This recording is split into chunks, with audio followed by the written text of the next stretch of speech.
আমরা জুলাইয়ের যে ঘোষণাপত্র পেয়েছি তাতে জুলাইয়ের সকল শহীদদের জাতীয় বীর হিসেবে স্বীকৃতি প্রদান করা হয়েছে।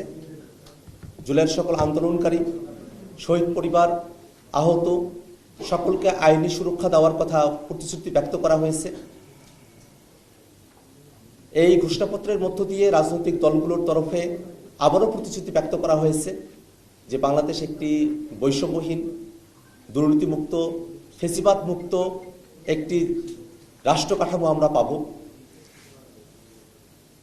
এবং একই সাথে এই ঘোষণাপত্রের আরও পরিপূর্ণতার জন্য আমরা দীর্ঘ সময় ধরে সরকারের কাছে যে দাবিগুলো জানিয়ে এসেছিলাম তার কিছু বিষয় এখানে অনুপস্থিত থেকে গেছে।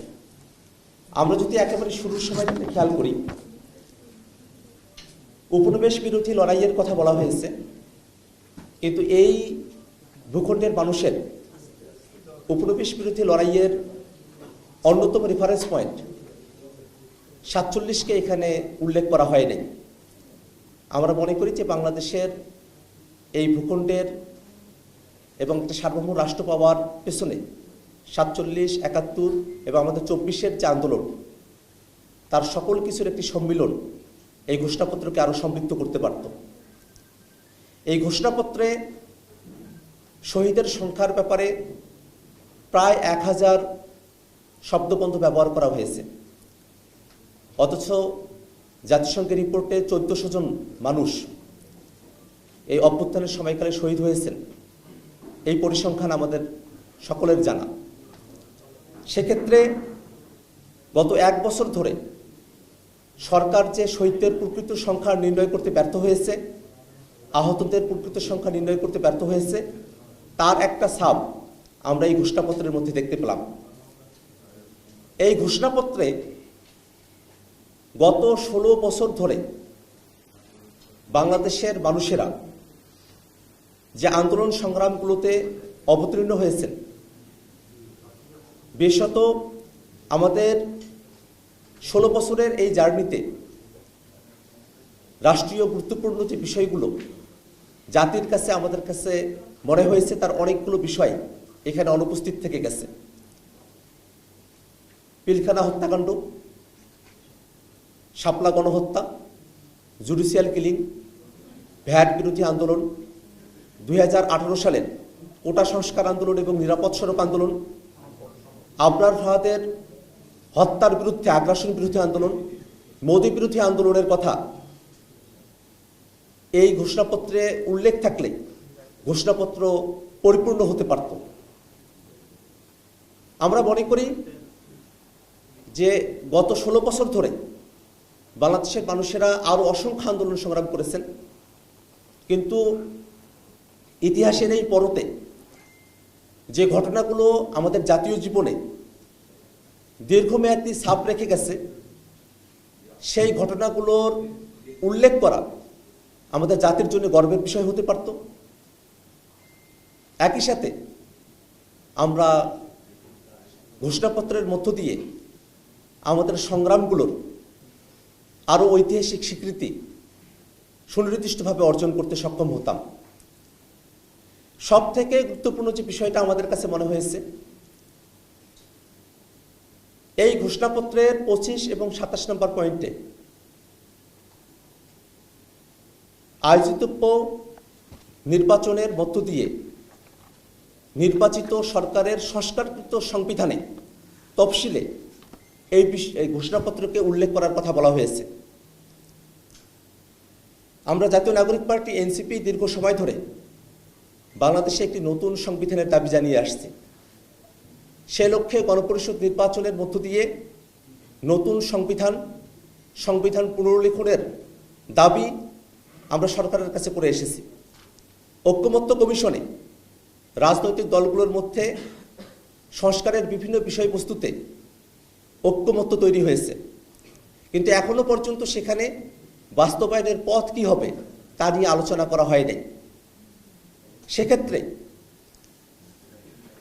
যখন এই ঘোষণাপত্রকে পরবর্তী সংস্কারকৃত সংবিধানের উপর ছেড়ে দেওয়া হয়, স্বভাবতই আমরা যে নতুন সংবিধানের দাবি জানিয়েছি, গণপরিষদের কথা বলেছি, সংবিধানে অন্তর্ভুক্তির কথা বলেছি, সেই প্রক্রিয়াকে পাশ কাটিয়ে যাওয়া হয়। আমরা এখনো দাবি জানাই যে বাংলাদেশে যে নতুন রাজনৈতিক জনগোষ্ঠীর আবির্ভাব ঘটেছে, তাদের অভিপ্রায়কে ধারণ করতে একটি নতুন সংবিধানই আমাদের জন্য সমাধান। এবং সেই নতুন সংবিধানে প্রস্তাবনার মধ্যেই জুলাইয়ের ঘোষণাপত্রকে অন্তর্ভুক্ত করার দাবি আমরা জানাই। একই সাথে ঐকমত্য কমিশনে জুলাই সনদ কার্যকরের পন্থা হিসেবে রাজনৈতিক দলগুলোর সঙ্গে আলোচনার কথা বলা হয়েছে। আমরা দেশবাসীর কাছে এর পূর্বেই খোলাসা করে বলতে চাই যে জুলাই সনদে যে সংস্কারগুলোর বিষয়ে রাজনৈতিক দলগুলোর ঐকমত্য তৈরি হয়েছে এবং কমিশন সিদ্ধান্ত গ্রহণ করেছে, সেই সব সংস্কারের বিষয়বস্তুকে অন্তর্বর্তীকালীন সরকারের সময়কাল থেকেই বাস্তবায়ন করতে হবে। লিগ্যাল ফ্রেমওয়ার্ক অর্ডার এলএফও করে এটাকে কার্যকর করতে হবে এবং এই জুলাই সনদ এবং ঘোষণাপত্রের কার্যকারিতার ভিত্তিতেই সামনের নির্বাচন অনুষ্ঠিত হতে হবে। এ সরকার গণহত্যাকারীদের বিচার করা এবং রাষ্ট্র কাঠামোর গুণগত পরিবর্তনের জন্য সংস্কারের ম্যান্ডেট নিয়ে সরকারের যাত্রা শুরু হয়েছে।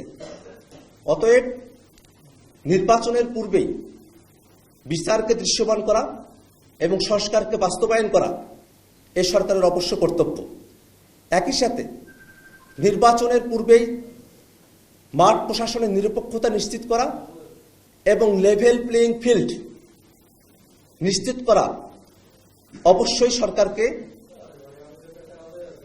আমাদের কাছে প্রতিশ্রুতি ব্যক্ত করতে হবে এবং নির্বাচনের পূর্বেই সংস্কার বিচারকে দৃশ্যমান করা, মাঠ প্রশাসনের নিরপেক্ষতা নিশ্চিত করা, লেভেল প্লেইং ফিল্ড নিশ্চিত করার নিশ্চয়তা আমাদেরকে দিতে হবে। এই জুলাই ঘোষণাপত্রে যে প্রতিশ্রুতিগুলো ব্যক্ত করেছি সেগুলো যেন বাংলাদেশে অবশ্যই বাস্তবায়িত হয়, সেই শপথ যেন বাংলাদেশের সকল রাজনৈতিক দল এবং বাংলাদেশের সকল মানুষের পক্ষ থেকে বারংবার বিবৃত হতে থাকে।